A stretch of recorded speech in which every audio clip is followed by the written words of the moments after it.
3 American വിഭാഗവും ഈ ട്രംപൻ നടത്തുന്ന ഇറാൻ അധിനിവേശത്തെയും ആക്രമണത്തെയും അവർ തന്നെ പിന്തുണയ്ക്കുന്നില്ല. അമേരിക്കക്കാരായ ജനത തന്നെ പറയുന്നത് ഇത് അനാവശ്യമായി അടിച്ചേൽപ്പിക്കപ്പെട്ട യുദ്ധമാണ്. ഓരോ 4 പേരിലും ഒറ്റ ഒരാൾ മാത്രമാണ് ട്രംപിന് അതിനുള്ള അധികാരമുണ്ടെന്ന് പറയുന്നത്. 3 അമേരിക്കക്കാരും അതിനോട് യോജിക്കുന്നതേയില്ല. നോക്കണം, സ്വന്തം രാജ്യത്ത് പോലും ഒരു അനിവാര്യമാണെന്ന് തോന്നിക്കാത്ത ഒരു യുദ്ധമാണ് പശ്ചിമേഷ്യയിൽ അമേരിക്കയായ ആശാനും ഇസ്രയേലായ ശിഷ്യനും കൂടി ചേർന്ന് അവിടെ നടത്തി പറ്റിച്ചുകൊണ്ടിരിക്കുന്നത്. എല്ലാ പ്രാവശ്യവും ഒരു ചർച്ചയുണ്ടായി, ഒരു സമവായമുണ്ടായി, ഒരു കരാറിലേക്ക് എത്താൻ പോകുന്ന സന്ദർഭത്തിലാണ് ഇത്തരമൊരു യുദ്ധം ഇസ്രയേലിൻ്റെ താൽപ്പര്യപ്രകാരം അമേരിക്ക നടത്തുന്നത്. സമ്മറി ഇങ്ങനെയാണ് റോയിട്ടേഴ്സ് നടത്തിയ സർവേയുടെ. Poll shows 43% disapproves US strikes on Iran, 56% believe Trump to willing to use the military force, American worry of US casualties and higher fuel price. അമേരിക്കക്കാരായ ആളുകൾ യഥാർത്ഥത്തിൽ കടുത്ത ആശങ്കയിലും ഉത്കണ്ഠയിലുമാണ് ഈ യുദ്ധത്തെ സമീപിക്കുന്നതെന്നും ഇത് വെളിപ്പെടുത്തുന്നു. കാരണം എന്താണെന്ന് വെച്ചാൽ അമേരിക്കയിലെ പട്ടാളക്കാർക്കുണ്ടാകുന്ന കാഷ്വാലിറ്റി ഏറ്റവും പ്രിയപ്പെട്ടതാണെന്നാണ് അവർ കരുതുന്നത്. അങ്ങനെ കരുതുന്നവരുടെ മുന്നിലേക്കാണ് 48 മണിക്കൂറായപ്പോഴേക്കും 10ഓളം പെട്ടികൾ തിരിച്ചെത്തിയത്. അതിൽ 3 മാത്രമേ അമേരിക്ക സമ്മതിക്കുന്നുള്ളൂ എങ്കിലും 10-ലധികം പേർക്ക് നാശനഷ്ടം സംഭവിച്ചിട്ടുണ്ട്, ജീവഹാനി സംഭവിച്ചിട്ടുണ്ടെന്നാണ് പല മാധ്യമങ്ങളും റിപ്പോർട്ട് ചെയ്യുന്നത്.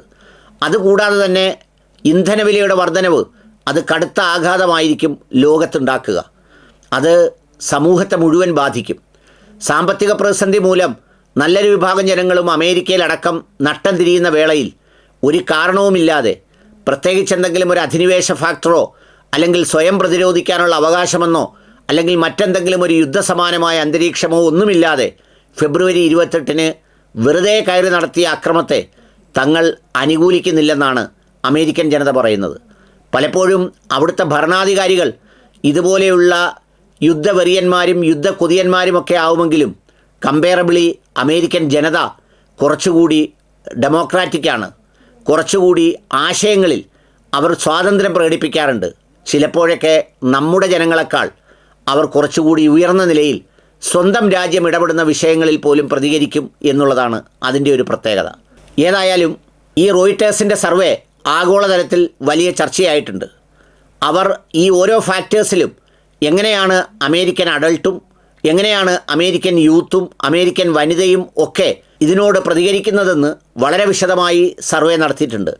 യുദ്ധം തുടങ്ങി 24 മണിക്കൂറിനകമാണ് റോയിട്ടേഴ്സ് ഈ ഓൺലൈൻ ഓഫ്ലൈൻ സർവേ വളരെ പെട്ടെന്ന് തന്നെ സെറ്റ് ചെയ്തത്. ഇത് ഇസ്രയേലി ജനതയോട് ചോദിച്ചാൽ ഇതിനേക്കാൾ പരിതാപകരമായിരിക്കുമെന്നതാണ് സ്ഥിതി. നമുക്കറിയാവുന്നതുപോലെ അവിടുത്തെ പ്രതിപക്ഷമടക്കമുള്ളവർ അഴിമതിക്ക് കുറ്റക്കാരനാണെന്ന് കണ്ടെത്തിയ ആളിനെ പുറത്താക്കണം എന്ന നിലപാട് സ്വീകരിക്കുന്ന വേളയിലാണ് ഇത്തരം യുദ്ധങ്ങൾ ഉണ്ടാക്കുന്നത്. ഇത്തരം യുദ്ധങ്ങൾ ഉണ്ടാക്കുന്ന നാശം നിസ്സാരമല്ല എന്നത് ഏറ്റവും ഗൗരവമായ കാര്യമാണ്. ഇതിൻ്റെ കെടുതി അനുഭവിക്കേണ്ടി വരുന്നത് കമൻറ്റിട്ട് ആവേശം കൊള്ളുന്ന, വംശീയതയുടെ പേരിൽ വികാരം കൊള്ളുന്ന ഓരോരുത്തരും അടക്കമുള്ളവരാണ് എന്നതാണ് ഒരു സ്ഥിതിവിശേഷം. 100-നടിക്കുന്ന പെട്രോൾ 150-ലേക്കോ 200-ലേക്കോ പോയാലും വാഹനം മൂത്രമൊഴിച്ച് ഓടിക്കാൻ കഴിയാത്തതുകൊണ്ട് ആ വിലയ്ക്ക് അടിച്ച് തന്നെ ഓടിച്ചേ മതിയാവൂ. ആരും അതിൽ സഹായിക്കാനുണ്ടാവില്ല.